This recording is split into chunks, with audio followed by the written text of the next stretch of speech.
Question ধরে আমি introduction চিন্তা করব। প্রথমে চার্টটা আমরা দেখতে পাচ্ছি, এই ধরনের চার্টকে বলা হয় পাই চার্ট। তাহলে আমি এখানে একটা লিখে রাখলাম, এটা আমি যখন লেখা শুরু করব লিখলাম দ্য পাই চার্টস। ওরা দিয়েছে চার্টস, আমি করলাম পাই চার্টস। বিলো দিয়েছে কেন? বিলো দিয়েছে নিচে চিত্রটা দেওয়ার কারণে, আমি আর বিলো দিলাম। এবার আসেন আমি একটু কি করব, ইলাস্ট্রেট দিয়েছে এখানে, আমি ওখানে দিতে পারি শো। আমি একটু আগে দেখে আসছি প্রোভাইড, হ্যাঁ, তাহলে প্রোভাইড এভাবে দিতে পারি। আচ্ছা, প্রোভাইড দিলে প্রোভাইড ইনফরমেশন, তথ্য দিচ্ছে, প্রোভাইড ইনফরমেশন অ্যাবাউট, কি নিয়ে তথ্য দিচ্ছে। আমি কিন্তু ইন্ট্রোডাকশন লিখতে যাচ্ছি।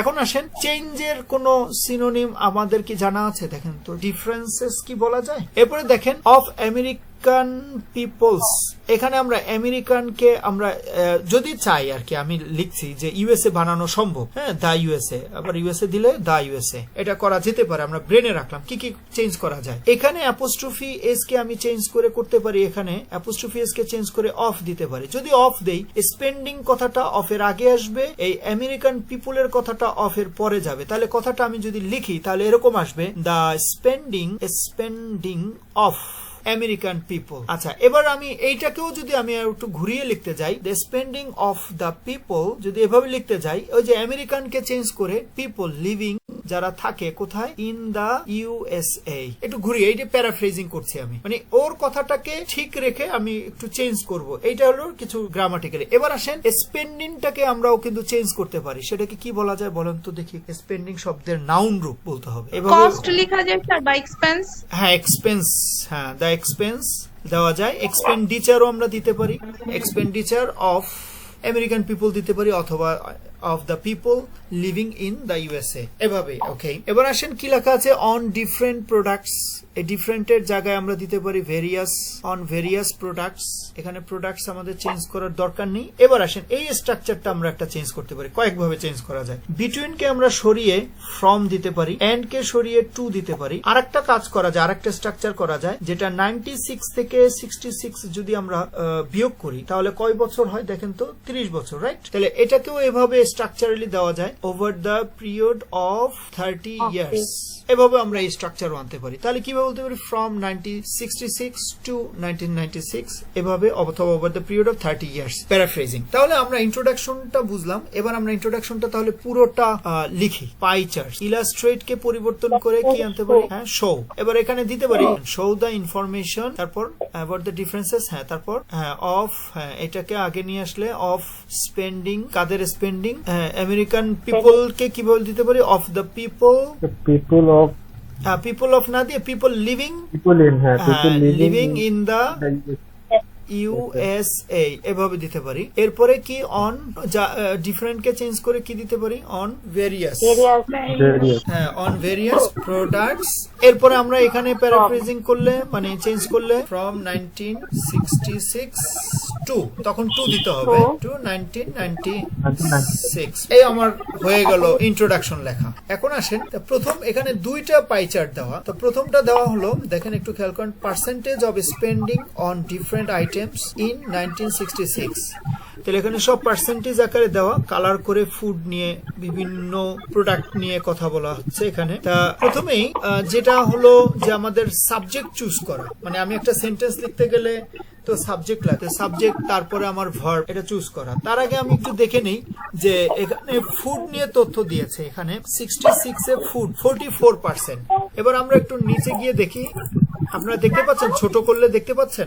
হ্যাঁ, দেখা যাচ্ছে স্যার। ওকে, তাহলে এখানে ফুড নিয়ে যে তথ্য এখানে দিয়েছে হলো 14%। তাহলে এই দুইটাকে কম্পেয়ার করলে কমে গিয়েছে, রাইট? এখন কমে গিয়েছে।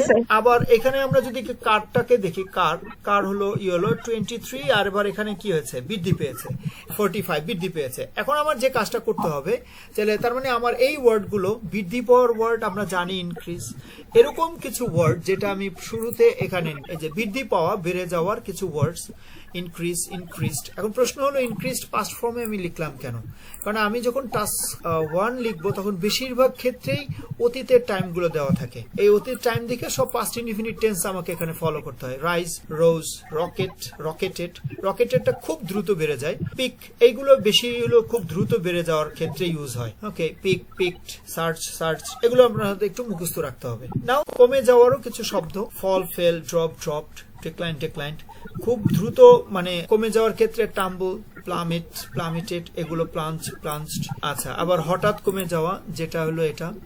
ওকে, এই শব্দগুলো আমাদের একটু মুখস্থ রাখতে হবে। স্থির বা অপরিবর্তিত থাকার ক্ষেত্রে স্টাবিলাইজড অ্যাট। আমি সবগুলো কিন্তু পাস্ট করে লেখার উদ্দেশ্য হলো যে আমাকে পাস্ট টেন্সে লিখতে হবে। আর এখানে অ্যাট দেওয়ার অর্থ হলো এটাকে বলে ইউনিট। যেমন স্টাবিলাইজড অ্যাট 15% স্টাবিলাইজ ছিল, স্থির ছিল, তাহলে স্টাবিলাইজড অ্যাট 15%। হ্যাঁ, এখানে আমি ওই অ্যাটটা দিয়ে আমি 15%টা বসিয়ে দিব। ওকে, এরকম ভাবে লেভেলড অফ। তারপরে আমাদের কিছু দরকার হবে দ্রুত মানে অ্যাডভার্ব হিসাবে ইউজ করা। যেমন আমরা যদি বলি ইনক্রিজ, বৃদ্ধি পেয়েছিল, মানে র্যাপিডলি, ড্রামাটিকলি, এভাবে বলতে গেলে আমাদের এই শব্দগুলো দরকার হবে। ধীরে ধীরে কমে গিয়েছে, গ্র্যাজুয়ালি, স্লাইটলি, মিনিমালি, এই শব্দগুলো আমাদের এই রাইটিং টাস্ক 1-এ দরকার হয়। নাও এবার আমরা শব্দ সম্বন্ধে একটু ধারণা নিলাম। ওকে, এখন আসেন আমরা যদি লিখতে যাই, তা প্রথমে প্যারাটা শুরু করব কিভাবে?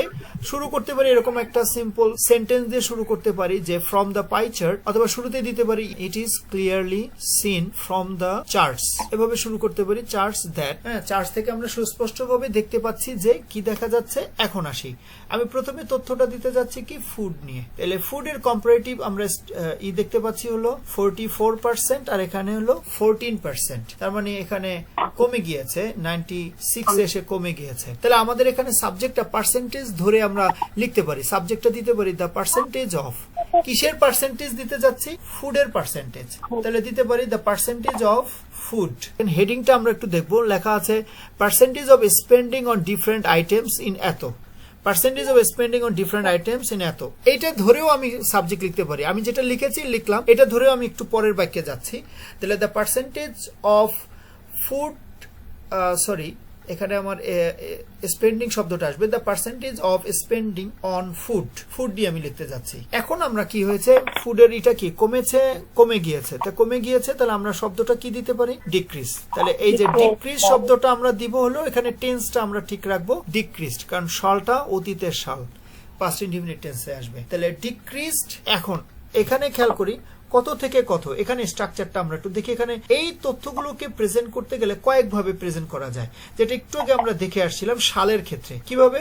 ফ্রম কমেছে কত, 44% থেকে টু 14%, এভাবেও দিতে পারি। আবার এভাবেও দিতে পারি বিটুইন 44% এন্ড 14%। আবার এভাবেও দিতে পারি 44 থেকে 14 কে যদি মাইনাস করি তাহলে কত হয়? 30, ঠিক না? তখন এই ক্ষেত্রে আসবে বাই। সালের ক্ষেত্রে আসছিল ওভার, ওইটা সাল যখন দিয়েছিলাম over the period of 30 years. আর এখানে আসবে বিয়োগ করে, এই যে ইউনিট গুলো, হ্যাঁ, এই যে সংখ্যাগুলো যে আমরা বিয়োগ করে যেটা দিচ্ছি, সেই ক্ষেত্রে আমরা দিব হলো বাই 30%। এভাবেও আমরা দিতে পারি। ওকে, প্রথমে এই স্ট্রাকচারটাই দিলাম, ডিক্রিজড ফ্রম 44% টু 14%। এখন আসেন আমরা এখানে সালটা ইউজ করব। সাল কত সাল থেকে কত? 1966 থেকে 1996। তাহলে এখানে আমি সালটা এবার বিয়োগ করার পন্থায় যে গিয়ে দিই, কারণ এই স্ট্রাকচার আমি এখানে যেহেতু অলরেডি ইউজ করেছি, তাহলে এখানে আমি বিয়োগ করার পন্থায়, তাহলে over the period of 30 years এই কথাটা আমরা এখানে দিয়ে দিই। এই ফার্স্ট সেন্টেন্স আমার শেষ। নাও এবার আমার ফুড নিয়ে লেখা শেষ। এবার আমি যাই হলো কার নিয়ে লিখতে যাব। তাহলে দেখুন কারের ব্যাপারটা কি ছিল। কারের এটা হলো ইয়েলো কালার। 23 থেকে কত হয়েছে? 45%, রাইট? তাহলে বৃদ্ধি পেয়েছে। তাহলে আমরা সবসময় খেয়াল রাখবো পরের সেন্টেন্সটা লেখার সময় আমি একটা কানেক্টর ইউজ করবো। তা কানেক্টরের অবস্থান হলো কি, প্রথম ফুল স্টপের পরে দ্বিতীয় বাক্য লেখার শুরুতে একটা কানেক্টর ইউজ করে দেওয়া, কমা দিয়ে। কানেক্টর ইউজ করার ক্ষেত্রে খেয়াল করতে হবে আগের বাক্যটা ছিল ফুডের বেলায় ডিক্রিজ আর কারের বেলায় ইনক্রিজ। দুইটা হলো বিপরীত। তাহলে বিপরীত যেহেতু কথা, তখন আমরা এখানে বিপরীত জাতীয় কোনো কানেক্টর ইউজ করব। তাহলে আমরা বলতে পারি but on the other hand, এরকম জাতীয় শব্দ আমরা ইউজ করতে পারি। ওকে, তাহলে বাট আমি ইউজ করলাম। ইউজ করে এখন আসেন কার সম্বন্ধে লিখতে গেলে আমার সাবজেক্ট, এই যে এখানে আমি যদি সাবজেক্ট চিন্তা করি, the percentage of spending on এই ডিফারেন্ট আইটেমস এর জায়গায় কি দিব? কার্স। ওকে, এর আগে আমি সেম স্ট্রাকচার লিখে আসছি। তো সেম যেহেতু স্ট্রাকচার দিয়েছি, এবার স্ট্রাকচারটা আমি একটু চেঞ্জ করে দিতে চাচ্ছি। কিভাবে? পার্সেন্টেজের আমি কিছু সিনোনিম শব্দ দিতে পারি, যেমন রেশিও, তারপরে প্রপোর্শন, এরকম শব্দ চেঞ্জ করে দিতে পারি। স্পেন্ডিং কে আমি চেঞ্জ করে দিতে পারি এক্সপেন্স, এক্সপেন্ডিচার, এরকম শব্দ আমরা দিতে পারি। তাহলে আমি এভাবে দিলাম। এবার দিলাম হলো the proportion of expense on কিসের এক্সপেন্স? On cars. আচ্ছা, এটা কি হয়েছে? বৃদ্ধি পেয়েছে। তাহলে বৃদ্ধি পেয়েছে, তাহলে কি দিলাম? ইনক্রিজড। নাও ইনক্রিজড হয়েছে কত থেকে কত? 23 থেকে 45। তাহলে এটাকে যদি আমরা বিয়োগ করে দেই তাহলে কত হয়? 45 থেকে 23 যদি আমরা বিয়োগ করি তাহলে হয় 22%। তাহলে বাই দিয়ে দিলাম, বাই 22%। এবার আমরা আগের সালটা এবার আর দিব না, এবার শুধু শেষ সালটা দিলাম। ইন বৃদ্ধি পেয়ে, মানে এত ভারে বৃদ্ধি পেয়েছে এত পর্যন্ত। তাহলে ইন 1996 একটু চেঞ্জ করে তথ্য প্রেজেন্ট করলাম। নাও এবার পরেরটায় যাব আমরা, পেট্রোল। পেট্রোলের বিষয়টা আমরা দেখতে পাচ্ছি এখানে 10%, আর এখানে আছে পেট্রোলের আছে 8%। ওকে, তাহলে 10% থেকে 8% মানে কমে গিয়েছে। যেহেতু এখানেও এটা বৃদ্ধি পেয়েছে, হ্যাঁ, আর এখানে কি কমে গিয়েছে। এবার আমরা কানেক্টর কি ইউজ করতে পারি? দেন নিয়ে এরপরে এবার পেট্রোল নিয়ে। এখন দেখেন আমি দুইটা স্ট্রাকচারই ছিল, শুরুতে এই পার্সেন্টেজকে প্রপোর্শন বানিয়েছি, আগে ছিল পার্সেন্টেজে রেখেছি, এভাবে লিখেছি। এবার আমরা আর একটা স্ট্রাকচারে যেতে পারি, দেয়ার ওয়াজ আ ডিক্রিজ। এবার নাউন আকারে দিচ্ছি, ভার্ব আকারে না। তাহলে এখানে আমি এই স্ট্রাকচারটাই লিখলাম, দেয়ার ওয়াজ আ ডিক্রিজ। কিসের ডিক্রিজ ঘটলো? পেট্রোলের এক্সপেন্সেস, হ্যাঁ, decrease of spending on petrol, এটা ডিক্রিজ হয়েছে। এখন আমি যে কাজটা করব, কত থেকে কত ডিক্রিজ হয়েছে? From 10% to 8%। এই এবার আমার সালটা কত? এবার আর আমি ওই একই কথা বারবার লিখবো না, over the same period of time. তাহলে আমি যেটা বুঝাতে চাচ্ছি যে আমার একটু কিছু স্ট্রাকচারালি চেঞ্জ আনতে হবে, শব্দের উপরে চেঞ্জ আনতে হবে। তথ্য যদি বারবার একই রকম ইনক্রিজ ডিক্রিজের বিষয়গুলো বারবার যদি আসে, আর একটা স্ট্রাকচার আসে, কখনো দ্বিগুণ বেড়ে যায়, কখনো 3 গুণ বাড়ে, এরকম হয় 4 গুণ বাড়ে, সেইটাও আমরা একটু খেয়াল রাখবো। দেখি আমরা আদার রেস্টুরেন্টের বিষয়টা কি ছিল। রেস্টুরেন্ট হলো 7%, এই যে এখানে ডাবল হয়ে গিয়েছে। তাহলে এখানে আমরা তথ্যটা দিতে পারি, the percentage of spending on restaurants doubled over the same period of time. তারপরে দিতে পারি রেঞ্জিং ফ্রম, আমি এটা লিখেই দেখাচ্ছি। অন দ্য আদার হ্যান্ড, অন্যদিকে, তাহলে রেস্টুরেন্টের পার্সেন্টেজটা, তাহলে এবার রেশিও শব্দটা দিই, দ্য রেশিও অফ কি যেন, হ্যাঁ, এক্সপেন্ডিচার, এবার শব্দটা দিলাম অন রেস্টুরেন্টস। আচ্ছা, রেস্টুরেন্টস এই আমার সাবজেক্ট। এবার আমার কি হলো? ডাবল হয়েছে, ঠিক না? তাহলে শব্দটা একবারে ভার্ব হলো DOBLED, ডাবলড, দ্বিগুণ হয়েছে, ইন 1996। তারপরে কমা দিয়ে এবার কত থেকে কত ডাবল হয়েছে আমি চাইলে এটা উল্লেখ করে দিতে পারি, ranging, RANGING, ranging from 7% to 14%। এবার একটু কথা ঘুরিয়ে দিয়ে দিলাম। এবার আমি অন্যভাবে ফার্নিচারের বিষয়টা প্রেজেন্ট করতে পারি। ফার্নিচারের বিষয়টা আমরা একটু দেখি। ফার্নিচারের তথ্যটা হলো ওকে 9% and 8%, তার মানে মাত্র 1% কমে গিয়েছে। এখানে আমরা স্লাইটলি কমেছে, আর এখানে ছিল ডাবল, বৃদ্ধি পেয়েছে।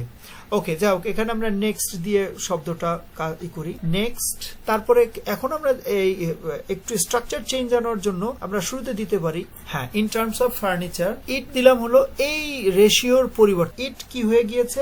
ডিক্রিজড হয়েছে। এবার ডিক্রিজের আমাদের সিনোনিম যেন কি দেখে আসছিলাম? ড্রপ দিতে পারি, ডিপড দিতে পারি। ইট ড্রপড স্লাইটলি। আচ্ছা, তারপরে কত পার্সেন্ট হয়েছে? বাই 1%। এভাবে করে আপনারা বাকিটা কমপ্লিট করে ফেলবেন, কম্পিউটার নিয়ে, বুকস নিয়ে। তারপরে নিজেরা এটা আবার লিখবেন, মানে আমি তো লিখেছি, লিখে দেখালাম। এবার আপনারা এই সেম টপিকটাই, মানে সেম টাস্ক 1, হ্যাঁ, আপনারা নিজেরা আবার একটু বাসায় লিখবেন, লিখে ওইটাকে একটা ছবি তুলে আমাকে একটু পাঠাবেন।